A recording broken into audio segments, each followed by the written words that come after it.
right, hi you guys. We're going to be talking about sample space. So sample space is the sample space describes all of the possible outcomes of an event. Sample space can be displayed with lists, tables, or tree diagrams to determine the probability of simple or compound events. So let's take a look at a couple simple events first. For number one, we have the New England Patriots and the Dallas Cowboys are playing. What are the possible outcomes of the game? All right, so let's see, we've got two teams that are playing, and I would say either the Patriots could win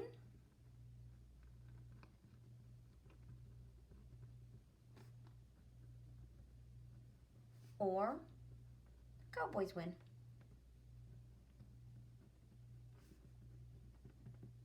We'll say it's a playoff game, so there can't be a tie, okay?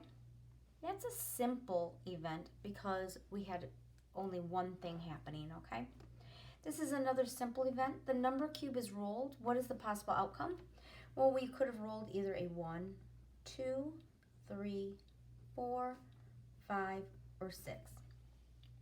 All right, now we're going to take a look at some compound events. So they want us to make a list or table for these because they mentioned there's list, tables, or in a moment we'll do tree diagram. Okay. For breakfast, Jamie can choose from cereal, eggs, or a muffin. She can also drink coffee, orange juice, or milk. What are all the possible outcomes? How many total outcomes are possible? So she has a choice of 3 different foods, and it looks like 3 different drinks. To make this a little easier, we're going to make a list. So let's make cereal C. We'll just write an E for eggs and M for muffin. Then I'm going to write, I think, FF for coffee, since we already have C for cereal. I'll write OJ for orange juice. And since we already have M for muffin, let's make milk K. All right, so let's just say Jamie wants cereal. She could have cereal with coffee or cereal with orange juice or cereal with milk. She doesn't want egg or cereal. Perhaps she wants eggs. So eggs with coffee, eggs with orange juice, or eggs with milk. And last choice she could have had was the muffin. And she could have coffee with that, a muffin with orange juice, or a muffin with milk. And those are all of her choices. So if we count them up, she had a choice of 1, 2, 3, 4, 5, 6, 7, 8, 9. So 9 possible outcomes. Now let's take a look at this a little bit closer. She had a choice of 3 different foods. Let's go ahead and write that down. So food, there were a choice of 3, and drinks, she also had a choice of 3.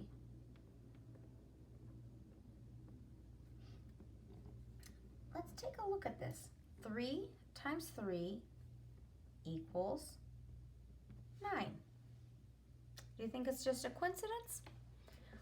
Well, as we complete these, we're going to go ahead and see if that's just a coincidence or if that's a rule. At registration, a student can select from Spanish or German classes, as well as art, music, or theater. What are all the possible outcomes? How many total outcomes are possible? So let's see, they can take either German or Spanish, and then they'll choose from either art, music, or theater. So they're going to end up with 2 classes. This time we're going to go ahead and complete a table. So let's see, how do we want to do this table? Let's do Spanish and German.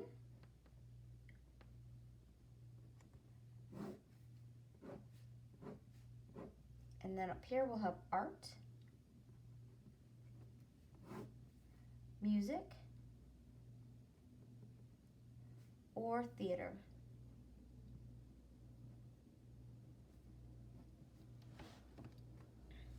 So they can take Spanish with art, or they can take Spanish with music, or Spanish with theater, right? Or German with art, German with music, or German with theater.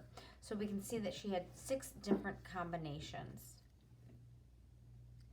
So let's explore. She could have had one of 2 language classes, and she had a choice of 3 of the arts. So 2 times 3 is 6. So how many outcomes were possible?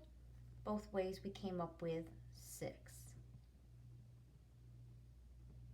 I think we're onto something with this, huh? Okay, last one, we're going to try that tree diagram. A fair coin is tossed 3 times. What are all the possible outcomes? How many total outcomes are possible?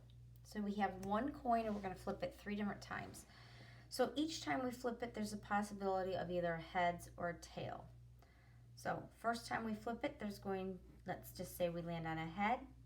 Second time we flip, first time we flip it, we either get a head or a tail. Next time we flip it, we're either going to get a head, so it could have been head the first time, head the second time, or tail the first time with head the second time.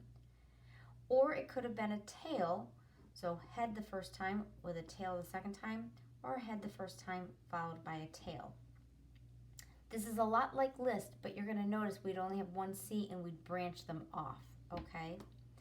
And then the third time we flip it again, it's either going to be heads or tails, so it could be heads, heads, heads, heads, tails, heads, or tails, heads, heads, or tails, tails, heads, or it could have been heads, heads, tails, heads, tails, tails, tails, heads, tails, or tails, tails, tails. Altogether, there are 1, 2, 3, 4, 5, 6, 7, 8 different possibilities.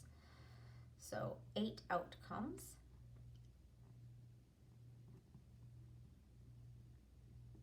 So let's think about this mathematically. The first time we flipped the coin, we had a choice of heads and tails, so that's 2 possibilities. Second time, we still had a choice of only heads and tails. And the third time around, we only had a choice of heads and tails. 2 times 2 is 4, times 2 more, and that gives us our 8 outcomes. Okay, now anytime you're starting to feel comfortable, you should be pausing the video, trying them on your own, and then starting the video back up, okay? So create a list, then use the information to answer the questions. So Amanda has rolled a number cube and flipped a coin. If Amanda rolls a number cube once and flips a coin once, then what are the possible outcomes in which a number cube will land on an odd number? So let's see, we're going to roll the number cube once, and we're going to flip the coin once. But we only want to know about the outcomes that have an odd number. So when we roll our die, we know that we have the numbers, the possible numbers of 1, 2, 3, 4, 5, and 6. But since we only want the odd numbers, I'm going to just cross off the 2, cross off the 4, and cross off the 6, leaving us with only the odd numbers. Now, when I flip the coin, I could get a 1 with a head. Or I could get a 1 with a tail. If we had rolled a 3, we could have had 3 followed by a coin toss of a head, or 3 followed by a tail. And with a 5, we could have 5 followed with a head, or 5 followed with a tail. So that's 1, 2, 3, 4, 5, 6 different outcomes.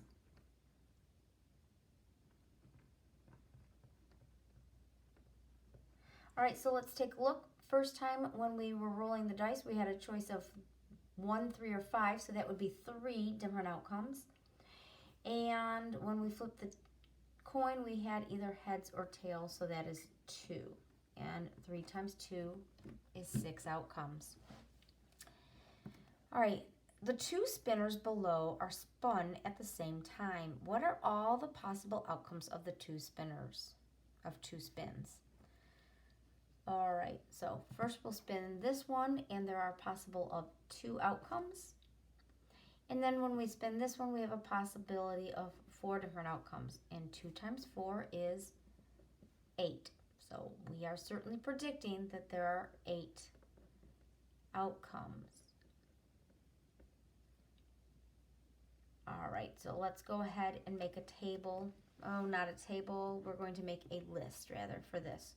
So we could spin rather, a 1 followed by, oh, I'm going to make this a Y for yellow, R for red, O for orange, and B for blue. So a 1 on this spinner and a yellow on this spinner. Or we could have a 1 on this spinner and a red on this spinner. Or a 1 on this spinner and an orange on this spinner. Or a 1 on this spinner and a blue on this spinner. All right.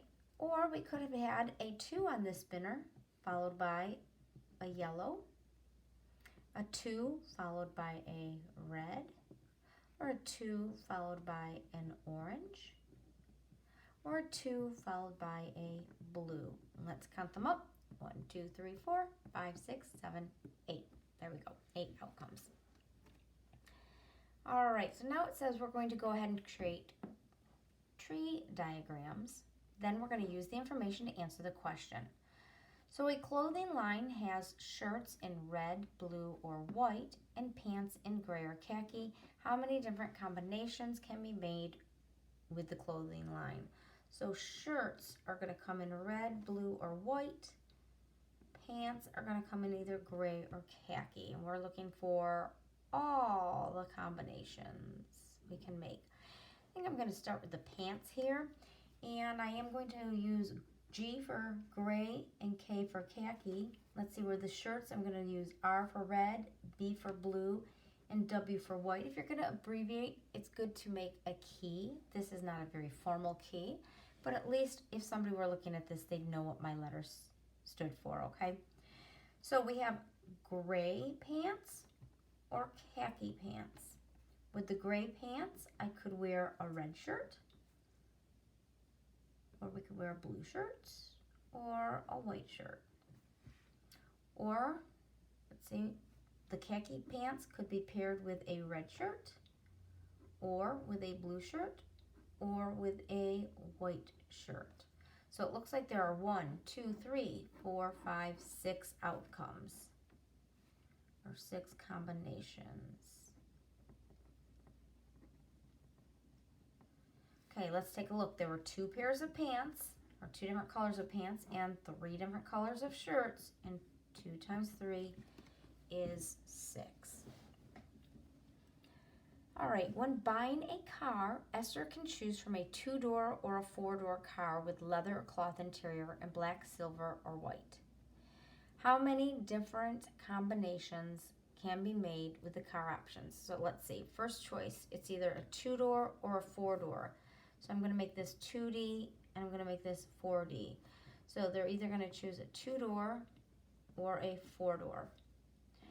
Next, they're going to choose whether they want leather or cloth seats. So I'm going to make that L or C. So a 2-door with leather seats or a 2-door with cloth seats.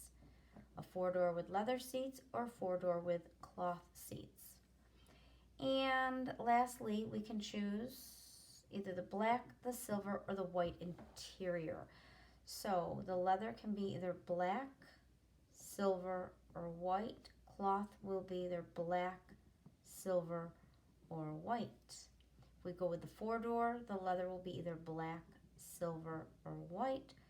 Or if we go with the cloth for this one, we have either black, silver, or white. So if we count them up, we have 1, 2, 3, 4, 5, 6, 7, 8, 9, 10, 11, 12. 12 combinations.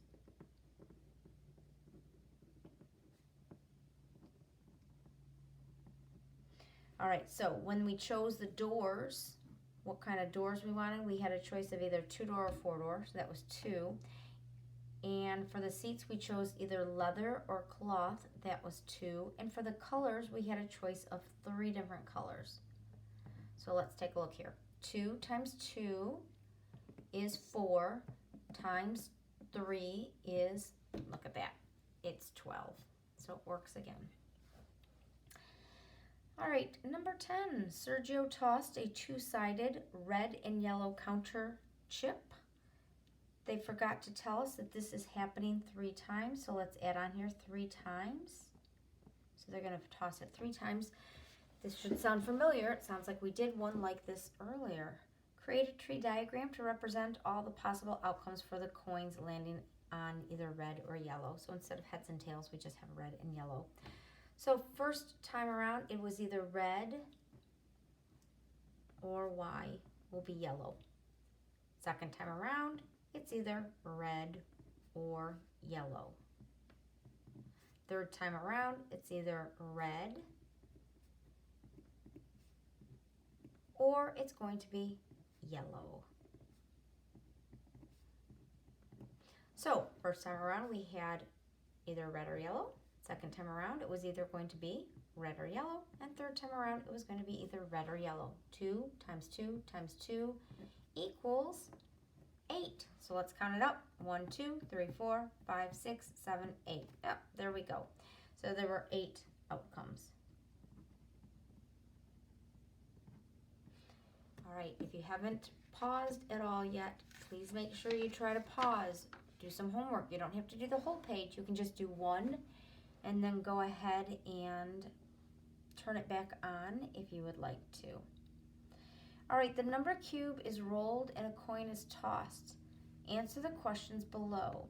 So sketch a tree diagram to represent the sample space. So we have a dice, so we'll either have a 1, 2, 3, 4, 5, or 6, followed by flipping a coin, and that will give us a choice of either heads or tails.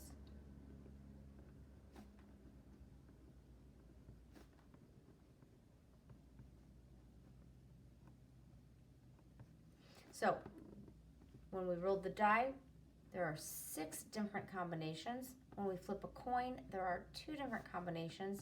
That gives us 12. So let's take a look. 1, 2, 3, 4, 5, 6, 7, 8, 9, 10, 11, 12. Sure enough, 12 outcomes. All right, how many different combinations are possible? Well, look at that. So I guess we'll write 12 combinations up here.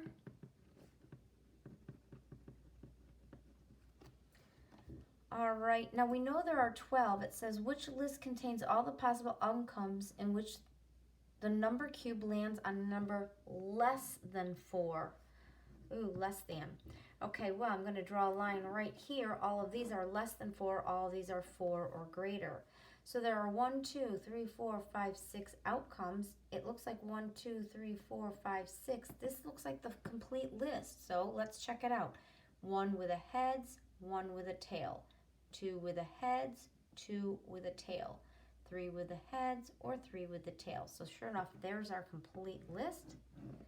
Let's take a look and see what was wrong with both of these. In this case, well, I see a couple things wrong. 4 is not less than 4. And then they have the combinations of 1, 2, and 3 with the heads, but not with tails. And over here, they have 1, 2, and 3 with tails, but not with heads. Okay, sketch a tree diagram to represent the sample space of flipping each of the following coins once. So we have a dime, a nickel, and a penny. This seems familiar. It feels like we've done this a couple times. So a dime, when you flip it, will have either heads or tails. A nickel will either have heads or tails, and a penny will either have heads or tails. So 2 times 2 times 2 equals 8. So we should be coming up with 8 outcomes. So we flip that dime, and we get a head, we'll get a tail. Flip the nickel, and again, we'll get either the head or the tail. And moving on to the penny, we'll get either a head or a tail.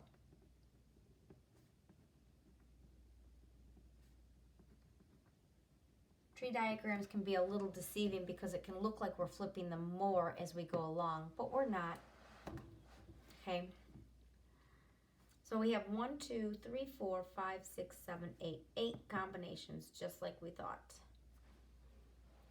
Let's go over here to number 5. Jason is ordering a kid's meal. He can choose from the following: chicken nuggets, burger, hot dogs, apple juice or milk, french fries, or fruit. So we have 3 entrees, 2 different drinks, and 2 sides. 3 times 2 is 6 times 2 equals 12. So the list below shows some of the possible outcomes. List the missing possible outcomes below. Well, we know there should be 12. 1, 2, 3, 4, 5, 6, 7, 8, 9, 10. Oh, 11, 12. So we're missing 2. I think it would be hard to go through their list. I think it would be a little easier if I just went ahead and I made a tree diagram on my own. So for chicken nuggets, I'm going to do a C, burgers B, hot dog H, apple juice I'll do A, milk M. And I see I have french fries and fruit, both have F, so french fries are going to be an FF, and I'll make fruit just an F. So I'm going to start here with the chicken nuggets. So chicken nuggets could have been paired with either apple juice or milk, and then they could have been paired with either french fries or fruit, or if they wanted the milk again, it could be french fries or fruit. Now notice there are 1, 2, 3, 4 combinations. If I go over here, chicken nuggets has 1, 2, 3, 4 combinations. So we've got all of the chicken nugget combinations, so I don't really have to check those. I'm going on to burgers, 1, 2, 3. Well, if I change this chicken nuggets to a B, now I've got the list for burgers. And there are only 3, but there are 4 different combinations, 4 different routes here, right? So we know that one of them that is missing should be something with burger at the beginning. So let's see, burger and apple juice, burger milk, burger apple juice. I see apple juice twice, but I only see milk once. So burger, milk, and french fries, but we don't have burger, milk, and fruit. So we will write that one down.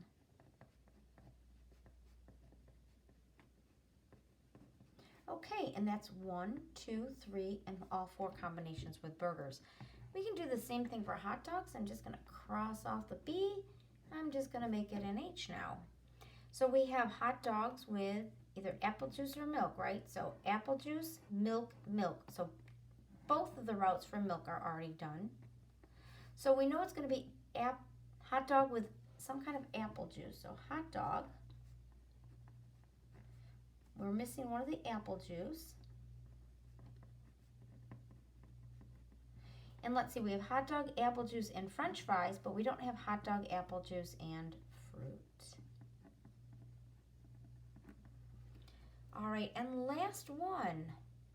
Tyra will flip a red and a yellow counter. So let me take a look. So that's like heads and tails, only they're using red and yellow instead.